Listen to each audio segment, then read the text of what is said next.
And I think he saw some things that I can't imagine as a young man seeing.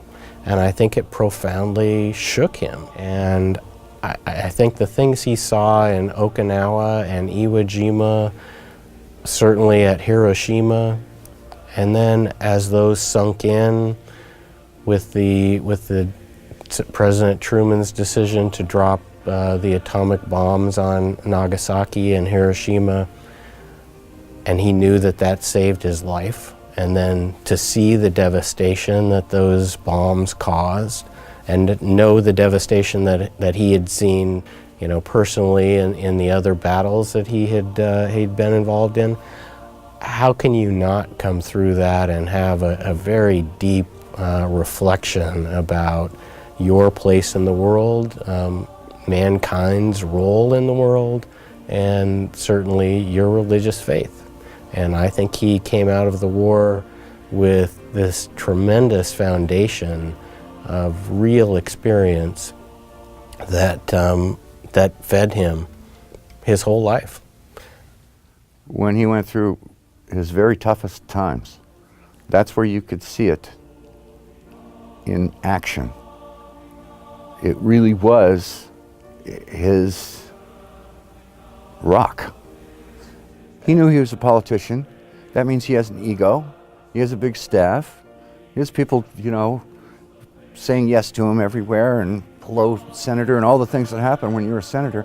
Quite aware of the conflict between that job and being a humble person in the spirit of Jesus Christ. And he told the story of these school children who came to his unit as they were coming ashore in Hiroshima, coming into the city. And he said, the kids were very hungry, and he and his unit broke up their lunches and gave them to the kids. And he said he could just feel the hate, that you learn to have a hate in wartime for your enemy. And he said, as they were giving their lunches to these kids, he could just feel the hate leaving his body. Unfortunately, today, for a person to be described as a politician is probably one of the grossest insults right. that you can say about an individual. That's right. A politician seems to imply somebody who will do anything in order to gain votes or to gain funds, to gain support, telling lies, using bribes, using any tool, noble or ignoble, in order to achieve goals. That seems to be the way in which we regard a politician. I think one of the things that I admired the most about Mark Hatfield in politics, he was the absolute difference from a politician.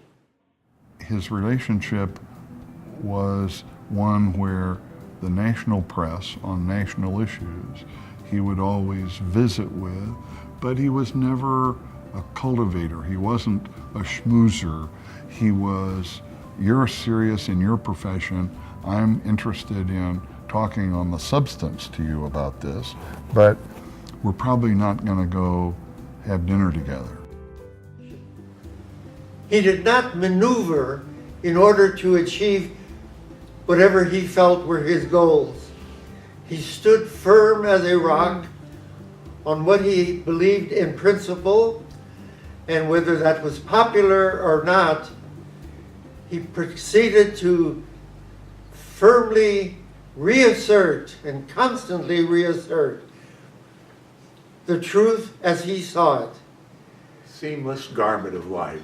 He was against abortion, but he was just as adamant in his opposition to capital punishment. He was for all life. And I went to Washington many times, and I would call on him, and he would always ask me to pray.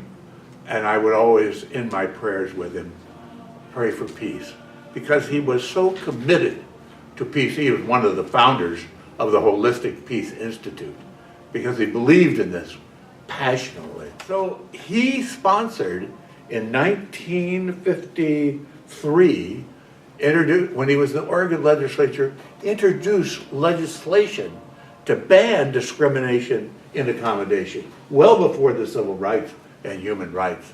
That's right. And he said in his speech, he said, my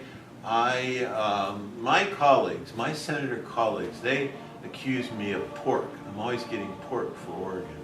But he says, I only get it for universities and buses and roads Museums. and museums and, you know, I don't get it for anything else. And I sometimes have defense industries, and they come here and they tell me they want to locate in Oregon, and I tell them, go somewhere else. And the law is very explicit.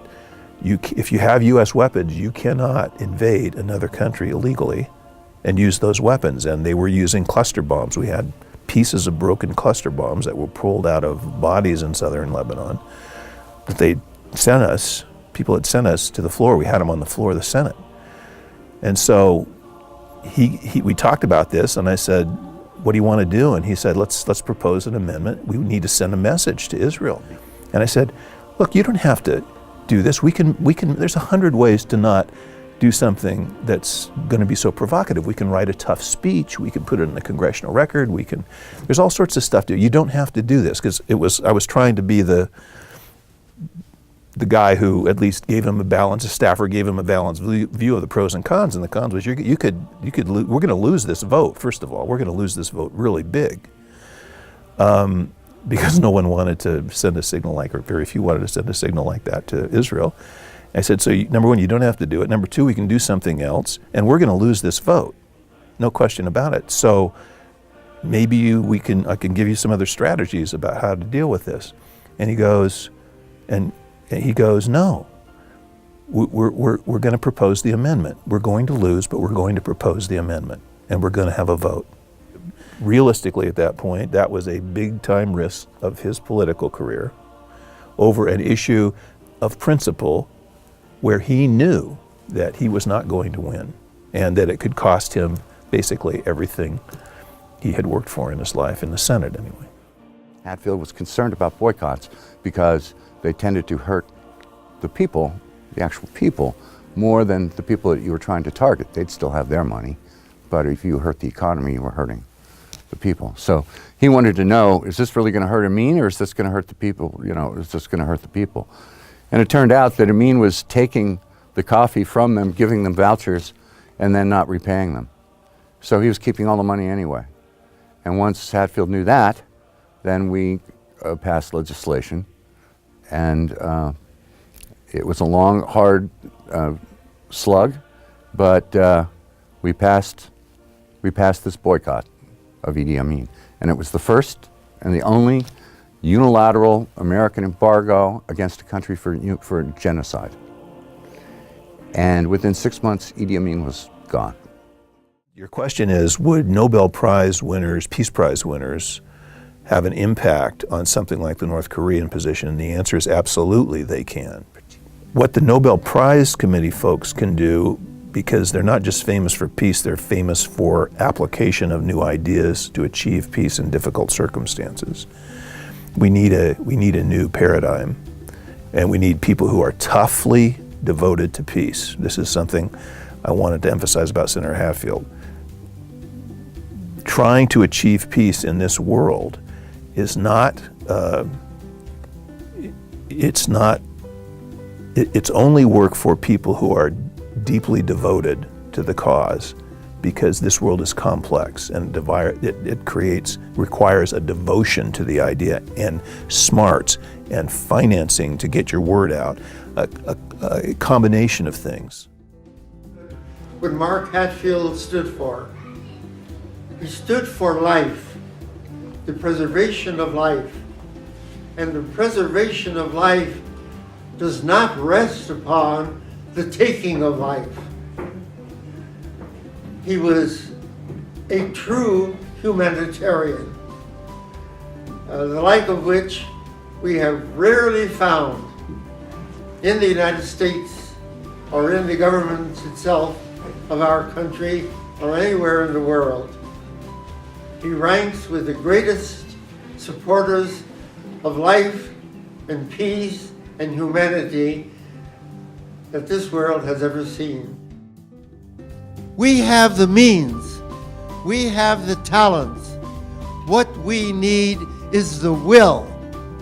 We really have to want to change America, to change Oregon, to become a peace-loving and a peace-promoting country.